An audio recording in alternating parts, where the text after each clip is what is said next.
The pen was shaking in my hand. Not because I was nervous, because I was gripping it so hard my knuckles had gone white. Across the table, my mother slid a folded piece of paper toward me like she was dealing a card in a game only she knew the rules to.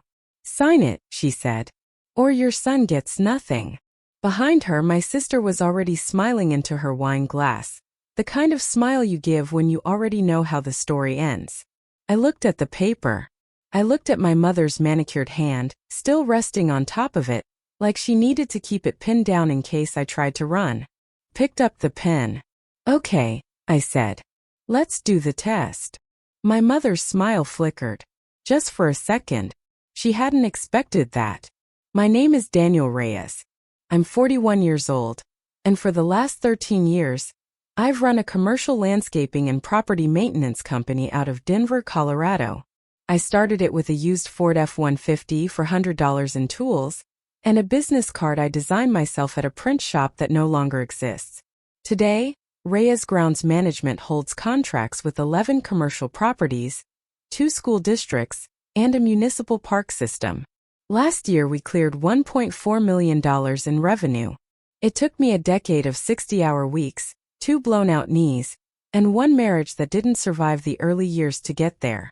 My son Mateo is 7 years old. He has my late father's laugh and my ex-wife's stubborn chin, and he is, without exaggeration, the best thing I have ever built. Better than the business, better than anything with my name on a deed. My mother, Carol Reyes, is 68. She's a retired hospital administrator sitting on a portfolio worth just north of $2.3 million. Most of it inherited from my father when he passed 9 years ago. My younger sister, Kristen, is 36, has never held a job longer than 14 months, and has spent the better part of a decade telling anyone who'd listen that she was the responsible one in the family. 2 weeks before the cold open you just heard, my mother sat me down and told me she was rewriting her will. She told me she wanted to make sure the estate was, her words, distributed appropriately. She told me Mateo needed to take a DNA test before he could be named as a beneficiary. She said it like she was asking me to pass the salt. It started 3 weeks before the will conversation, at Kristen's youngest daughter's birthday party. I remember the exact drink in my mother's hand. A gin and tonic in a heavy crystal glass she brought from home because she didn't trust the plastic ones people use now. I remember Kristen was wearing a cream-colored blouse she'd bought for the occasion, the tag's probably still in the trash somewhere, because Kristen always dressed like there was a photographer nobody else could see. I'd stepped into the kitchen to refill a water pitcher. The swinging door hadn't fully closed behind me, and through the 2-inch gap, I heard my mother's voice, low and conspiratorial, the tone she used when she thought no one but her intended audience was listening. "He doesn't even look like Daniel," she was saying. "Not really. You've seen the baby pictures. Something's off." Kristen laughed. Not a real laugh, a performance laugh, sharp and delighted. "Mom, you can't just say that." "I'm not saying anything. I'm just saying a woman in Elena's situation going through a divorce like that, people do things. My ex-wife Elena and I split when Mateo was 3. It was hard and it was sad, but it was not scandalous. There was no affair. There was no mystery. There was 2 people who married too young and grew apart with as much dignity as 2 exhausted parents could manage. I stood there with the water pitcher sweating in my hand and listened to my mother invent a lie about the mother of my child, in her own daughter's kitchen, over ice cream cake. I didn't say anything that day. I put the pitcher down, walked back into the living room, and smiled for the candles. But something in me had gone very quiet and very cold. And when something in me goes quiet like that, I've learned I start paying attention. Beat 1, the first search. That night after Mateo was asleep, I opened my laptop and did something I'd never done before. I searched my mother's name alongside, Estate Planning Attorney Denver. 3 results down I found it. A public filing update showing that Carol Reyes had retained a new attorney 6 weeks earlier. A man named Gary Feldstein who specialized in trust litigation and will contests. Not standard estate planning. Contest law. The kind of attorney you hire when you're preparing for a fight, not a formality. I told myself it was probably nothing. People update their wills all the time. Beat 2. The confrontation. I brought it up carefully over coffee 2 days later at her kitchen table. The same table where she'd hand me that folded paper in 3 weeks' time. I heard you're working with someone new on the estate, I said. Casual. Testing. My mother didn't even blink. Gary's just helping me get things in order. At my age, you want everything airtight. No loose ends for anyone to fight over later. It was smooth. Reasonable. The kind of answer built to close a conversation, not open one. I let it close. Beat 3. What I wasn't supposed to hear. 2 weeks later, I stopped by unannounced to drop off a gutter guard I'd promised to install before the fall storms. The front door was unlocked. I let myself in the way I'd done my whole life, and I heard Kristen's voice from the sunroom before I saw her. Once the DNA thing goes through, Mom, it's basically just you and me. He can fight it, but a court's not going to side with him over hard evidence. My mother's voice lower. It's not about evidence, sweetheart. It's about making sure the right people are taken care of. You have 3 kids in that school. Daniel has his business. He doesn't need it the way you do. He doesn't need it, Kristen repeated, and I could hear the smile in it. That's exactly what I keep telling people. I stood in the front hallway with a gutter guard under my arm and realized this had never been about doubt. It was about arithmetic. My mother wasn't questioning Mateo's paternity. She was manufacturing a reason to cut a $2.3 million pie into 2 pieces instead of 3, and erasing my son's slice while she was at it. Beat 4. The paper trail. I hired my own attorney the following Monday. A quiet, sharp woman named Priya Anand who'd handled a contract dispute for my business 2 years earlier. I asked her to pull whatever public records existed on the estate planning activity, and to explain in plain terms what a paternity contingency clause in a will could actually do. What she found stopped me cold. The new draft trust, filed with Feldstein's office, didn't just include a DNA contingency for Mateo. It restructured the entire distribution. Under the new terms, if Mateo's paternity was ever disputed and unresolved, his entire share, 33% of the estate, just over $759,000, would be redistributed. Not held in trust for him regardless of outcome. Redistributed. 2/3 to Kristen. 1/3 to a name I didn't recognize. Bradley Coons. Priya looked it up. Bradley Coons was Kristen's fiancé. They'd been engaged 4 months. Beat 5. The real motive. I went back one more time, this time by design. I forgot my phone at my mother's house on purpose, set to record, tucked under a couch cushion in the sunroom where I knew she and Kristen liked to talk after I left. I picked it up 2 days later. On the recording, Kristen's voice giddy. Bradley says once the wedding's official next spring, if the trust's already restructured, it just flows straight into our joint accounts. No waiting on probate delays. My mother warm, almost maternal about it. That's why we're doing it now. Before Daniel gets suspicious. He trusts me too much to ask questions. There it was. Not confusion about a paternity test. Not concern for the right people. A plan, timed to a wedding, engineered by a man I'd met exactly twice, to move $750,000 that would have belonged to my son into accounts he'd never even know existed.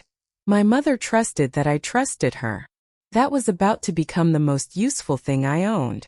I made a decision sitting in my truck outside her house that night, engine off, phone still warm in my hand from the recording. I was not going to come at this with anger. Anger tips your hand. Anger gets you a lawyer on the other side, and a family that closes ranks before you've even landed a blow. I needed my mother and my sister to believe completely that I had no idea what was coming, so I gave them a performance. Over the next 2 weeks, I let my shoulders round a little when I sat at her table. I let my voice go soft and a little lost when the subject of the will came up. I stopped correcting Kristen when she talked over me. When my mother slid that folded DNA consent form across the table, the one from the cold open, I let my hand shake on purpose, gripping the pen too hard, like a man trying not to cry in front of his own mother. Okay, I told her. Let's do the test. Inside I felt nothing but ice. Outside, I looked like a man who'd just been asked to prove his own son was his. I even called Kristen that week, voice deliberately smaller than usual, and genuinely asked her like I needed her wisdom, whether she thought I was overreacting to the whole DNA thing. She spent 20 minutes explaining with great patience how these things are just precautions, Daniel, don't take it personally. While I sat there taking notes on my phone disguised as texting. Every performance had a prop. Mine was a coffee mug. The same chipped blue one I'd been drinking from at my mother's table since I was a teenager. I'd cradle it in both hands whenever she pushed the will conversation, like it was the only warm, steady thing in the room. It made me look small. It made me look like I needed comforting. They needed to believe I was folding. Because a man who's folding doesn't get watched. He gets managed. And people get careless with what they say around someone they think they're managing. The DNA test itself was never going to be a problem. Mateo is my son biologically and in every way that matters, and I had zero fear of what the lab would say. That was never the trap. The lab was just the bait that kept them relaxed. The real trap was Thanksgiving. I volunteered to host it. First time in 9 years, at my house, the house Elena and I had bought together and I'd kept in the divorce. I told my mother it was because I wanted Mateo to have one normal happy holiday before the DNA results came back, in case things got complicated. She loved that. It fit the story she'd already written about me. A soft, anxious son trying to hold his family together while his mother quietly reorganized his inheritance out from under his child. What she didn't know was that 3 days before Thanksgiving, I'd had a small security system installed in the dining room and the adjoining den, 2 discrete cameras with audio, both fully legal under Colorado's one-party consent law since I'd be present in every room they covered. I also invited Gary Feldstein's paralegal, a woman named Sophia who I'd quietly retained on a separate matter and who, it turned out, had her own complicated feelings about the ethics of what her office had drafted. She agreed to come as my date, which made my mother's eyebrows shoot up in a way that, for once, worked entirely in my favor. And under the corner of the tablecloth, taped flush to the underside near my own seat, was my phone recording screen dark set to vibrate once, just once, when a specific event happened. That event was a phone call. I'd arranged, through Priya, for the actual DNA lab results to be released that afternoon, time to land in my email at exactly 4 p.m., right in the middle of dinner. I sat at that table for 2 hours making small talk, complimenting Kristen's dress, laughing at Bradley's jokes about golf, refilling my mother's wine. My hands were steady. My chest was not. Every few minutes I felt the faint pressure of my phone against my knee. Silent, waiting, like a held breath under the tablecloth. At 3:58, I excused myself to check on the turkey. At 4 o'clock in the kitchen alone I opened the email. The results were exactly what I already knew them to be. I put the phone back under the tablecloth, sat back down and smiled at my mother. "Everything's ready," I said. "Let's eat." Dinner went fine for the first 40 minutes. Then Kristen, 3 glasses of wine in, decided the day needed more entertainment. "So Daniel," she said, loud enough for the whole table, cutting into her turkey with theatrical precision, "any word on the test? I mean, no judgment either way. Kids look how they look." Bradley chuckled into his glass. My mother didn't stop her. She watched the way you watch a play you already know the ending to. "We got the results this afternoon, actually," I said. My voice was calm, almost pleasant. "And," Kristen leaned forward, "he's mine. 99.999998%, which statistically is about as certain as science gets." I let that sit a second. "But I don't think that's actually what this dinner is about, is it?" The table went quiet. My mother's smile started to slip. "I don't know what you mean," she said. "I think you do." I reached under the tablecloth, not for effect. I genuinely needed both hands, and set my phone on the table, screen up, a paused audio waveform frozen mid-file. "I think this is about a trust restructuring you filed with Gary Feldstein's office 6 weeks ago. I think it's about a clause that says if Mateo's paternity is ever disputed and left unresolved, his 33%, that's $759,000, Mom, I did the math, gets redistributed. 2/3 to Kristen. 1/3 to Bradley Coons." Bradley's fork stopped halfway to his mouth. I think I continued, voice still level, still quiet. It's about a wedding next spring, and how convenient it would be if the money was already sitting in joint accounts by the time you two said, I do. Daniel, you're being paranoid. My mother started. I have you on tape, I said. In the sunroom telling Kristen you were doing this before I got suspicious. Because I trust you too much to ask questions. I pressed play. 6 seconds. Her own voice, warm and certain, filled the dining room. I stopped it there. I didn't need more. Kristen's face had gone the color of the tablecloth. You had no right, she started. I had a son, I said, who you were both prepared to write out of a will using a lie you invented at your daughter's birthday party. So yes, I had every right. I stood up then, not fast, not dramatic. I picked up the folded DNA consent form, the one from 3 weeks earlier, still sitting in my jacket pocket where I'd carried it every day since, half as evidence, half as a reminder. I tore it in half once cleanly, and set the 2 pieces on the table next to the turkey. The test already told you what you needed to know, I said. This piece of paper was never about DNA, so I don't need it anymore. At 4:20 p.m., right on schedule, there was a knock at the door. It was Priya, with a colleague from a fiduciary litigation firm, there, as I'd arranged 2 weeks earlier, to formally serve notice of a probate court petition challenging the trust amendment on grounds of undue influence and fraudulent inducement. The moment the recording confirmed what we already suspected. My mother sat very still while the papers were placed in front of her. Kristen was crying. Bradley had already found his coat. I sat back down and finished my dinner. Here's what happened in the 6 months after that Thanksgiving. Gary Feldstein's firm, facing a formal bar complaint from Priya's office over drafting a trust amendment built on a client's admitted fabricated suspicion, quietly settled to avoid a hearing and dropped my mother as a client. Feldstein himself was later cited in a state bar disciplinary summary for failure to verify good faith basis in a contested paternity clause. The probate court, presented with the recording and the financial records, invalidated the trust amendment in full. The original will, the one written when my father was still alive, splitting the estate 3 ways between Kristen, me, and by extension Mateo's share held for him, was reinstated. My mother's legal fees for the failed defense of the amendment ran past $80,000, paid, ironically, out of the very estate she'd tried to protect from the wrong people. Bradley Coons left Kristen 4 months later. Word through a mutual friend was he'd only ever been interested in the timeline. And once the timeline collapsed, so did he. The engagement ring, I heard, went back to the jeweler. Kristen lost more than money. She lost her kids' trust for a while too. My niece, the one whose birthday party started all of this, was 11 and old enough to understand in broad strokes what her mother and grandmother had tried to do to her cousin. That was its own quiet consequence, one no court had to hand down. And through it all, there was one person I made sure never paid a price for any of it. My mother's longtime housekeeper, Dolores, who'd worked for our family for 19 years and had absolutely nothing to do with any of this.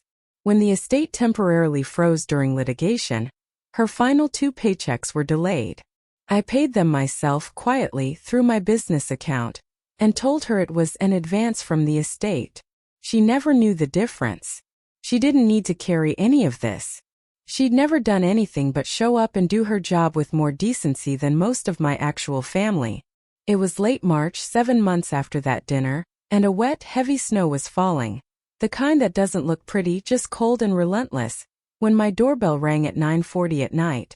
I opened it to find my mother standing on the porch without an umbrella. Her coat soaked through, holding nothing. No purse. No car in the driveway. She'd walked from wherever she'd parked, or maybe been dropped off. Her hair, always so carefully done, was plastered flat against her forehead. Daniel, she said, and her voice cracked on my name in a way I hadn't heard since my father's funeral. I have nowhere else to go. Kristen's not speaking to me. The house is being sold to cover the legal fees. I just need somewhere to stay. Just for a little while. I stood in the doorway. Behind me, I could hear Mateo's cartoons playing faintly in the living room, and the sound of Elena, who I'd slowly, carefully rebuilt a real co-parenting friendship with over the past year, laughing at something on her phone at my kitchen table, waiting for me to come referee bedtime. I looked at my mother, soaked and small on my porch, and I felt something that surprised me, not triumph, just clarity. "You're not homeless, Mom," I said gently. "You have savings. You have options. What you don't have is an audience anymore for the story where you're the victim." "Daniel, please. I hope you land somewhere warm," I said. "I really do. But you don't get to stand on my porch and ask my son's house to be your soft place to fall, after you spent a year trying to make sure he never had a place in yours." I closed the door. Gently. No slam. The lock clicked, quiet as a period at the end of a sentence. I walked back into the kitchen. Elena looked up from her phone, saw my face, and didn't ask right away. She just reached over and squeezed my hand once hard, the way she always did when she already knew. "You okay?" she finally asked. "Yeah," I said and meant it. "I actually am. Family doesn't get a free pass to hurt you just because they share your last name. Love isn't proven by what someone's willing to hand you. It's proven by what they're willing to protect, especially when nobody's watching. And sometimes the strongest thing you can do isn't raising your voice. It's staying calm long enough to let the truth do the shouting for you. If someone in your family ever tried to make you prove your worth, or your child's, just to keep what was already yours, I want to hear about it. Drop your story in the comments. And if this one hit home, hit like, subscribe for more. And I'll see you in the next story.